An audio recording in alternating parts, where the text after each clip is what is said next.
तो पिछले 3-4 दिनों से एक मीम बहुत ही ज्यादा वायरल हो रहा है। उसमें ये बताया गया है कि देखिए, ट्रम्प के प्रेशर के बाद भारत और चाइना वास्तविकता में काफी ज्यादा नजदीक आ चुके हैं। इनके बीच में ट्रेड अच्छे से होने लगा है, दोनों एक दूसरे को सहयोग करने की बात कर रहे हैं और अमेरिका द्वारा जो प्रेशर बिल्डअप किया जा रहा है भारत के ऊपर, इसको लेकर चाइना मुकरता से भारत का सहयोग कर रहा है और भारत के पक्ष में आकर खड़ा हो गया है।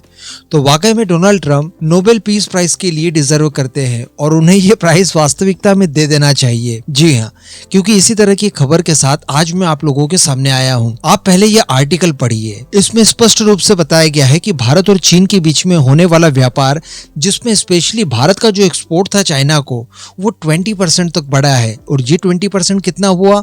$5.8 बिलियन का। जी हाँ, और ये कब से कब तक के बीच में हुआ?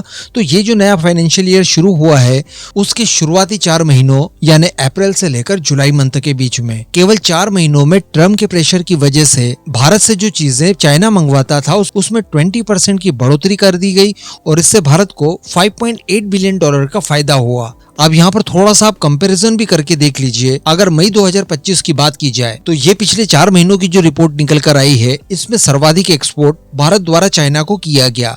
अब मई मंथ में हम लोगों ने जो टोटल एक्सपोर्ट किया था चाइना को, वो था $1.63 बिलियन का। जबकि अगर कंपैरिजन में हम लोग मई 2024 की बात करें तो इस महीने हमारा एक्सपोर्ट हुआ करता था $1.32 बिलियन का। इसके साथ साथ बताया जा रहा है कि ये जो भारत की तरफ से निर्यात बढ़ा है, एक्सपोर्ट बढ़ा है, इसमें एक और संकेत देखने के लिए मिलता है कि एशिया की 2 सबसे बड़ी अर्थव्यवस्थाओं के बीच में जो व्यापार था वो अब संतुलन की ओर बढ़ रहा है। यानी हमारे लिए चाइना सबसे बड़े ट्रेडिंग पार्टनर्स में से एक रहा है। इवन अगर अमेरिका को हटा दिया जाए तो चाइना हमारे लिए नंबर 1 का ट्रेडिंग पार्टनर है। लेकिन समस्या यहाँ पर यह थी कि चाइना ज्यादातर एक्सपोर्ट करता था और भारत से इंपोर्ट की बात आ जाए तो उसमें बहुत ही ज्यादा कमी रखता था, जिससे हमें ट्रेड डेफिसिट होता था और भारत इस बात को लेकर हमेशा चाइना के सामने प्रोटेस्ट करता था। लेकिन अभी तक इसमें कुछ सुधार देखने के लिए नहीं मिला था। चाइना भारत की बात नहीं मानता था।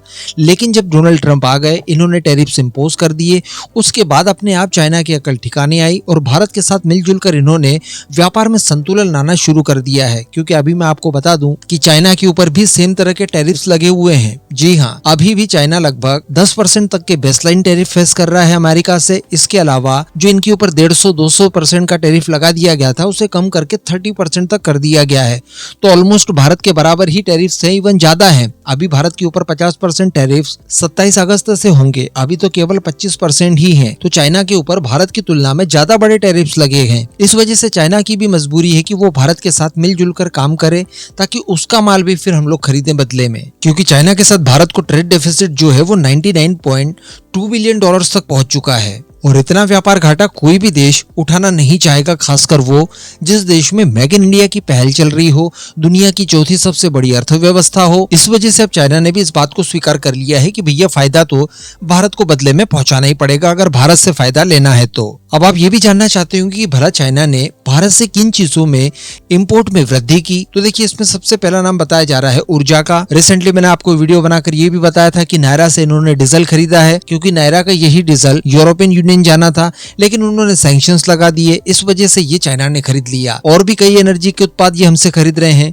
तो इसमें एनर्जी का उत्पाद नंबर 1 पर है, दूसरे नंबर पर है इलेक्ट्रॉनिक्स, तीसरे नंबर पर है कृषि आधारित उत्पाद, यानी संभवतः हमारा अनाज वगैरह। इवन बताया तो ये जा रहा है कि जो हमारा पेट्रोलियम उत्पाद है, जैसा मैंने अभी आपको बताया कि इन्होंने हमसे डीजल खरीदा, तो ये अब इतनी बड़ी मात्रा में खरीद रहे हैं कि पहले की तुलना में इन्होंने हमसे ये चीजों का इंपोर्ट ऑलमोस्ट डबल कर दिया है। तो संभवतः यहाँ पर रशिया द्वारा भी कहा गया होगा कि देखिए हमारा क्रूड ऑयल खरीद रहे हैं, रिफाइन करने के बाद जो भी उत्पाद बचता है, आपको जितनी जरूरत है उसमें ज्यादा से ज्यादा हिस्सा भारत से खरीदिए ताकि साइकिलिंग चलती रहे और जो रेक का कॉन्सेप्ट है उसको कहीं ना कहीं यहाँ पर बल मिले। बाकी भी देखा जा रहा है कि भारत अपने एक्सपोर्ट्स को अमेरिका के बजाय अब एशिया के ज्यादातर देशों की ओर ध्यान देने की कोशिश कर रहा है। अफ्रीकन देश भी कुछ है, साथ ही लैटिन अमेरिका के कुछ देश वगैरह हैं। इनमें अब अपनी पैठ बढ़ाने की ज्यादा जरूरत है ताकि अगर अमेरिका के साथ हमारा बिजनेस टैरिफ्स की वजह से बैठता है तो उसके नुकसान की भरपाई हम लोग बाकी जगहों से पूरा कर लें। बाकी आपको कल वीडियो बनाकर मैंने आपको बताया ही था कि चाइना ने भारत के लिए अपनी मार्केट खोल दी है। उन्होंने खुद कहा है कि जो चीजें अमेरिका आपसे नहीं खरीद रहा है वो आप हमारे मार्केट में भिजवाइए। रशिया द्वारा भी यही आश्वासन दिया गया है। हालांकि हम सभी जानते हैं कि ये लोग अमेरिका का अल्टर नहीं बन सकते, वहां से ज्यादा हमें मुनाफा होता था, लेकिन फिर भी हम लोग हमारे घाटे की भरपाई तो एटलीस्ट यहाँ से कर ही लेंगे। इस पूरे मुद्दे पर अब आपका क्या मानना है नीचे कमेंट करके जरूर बताइएगा।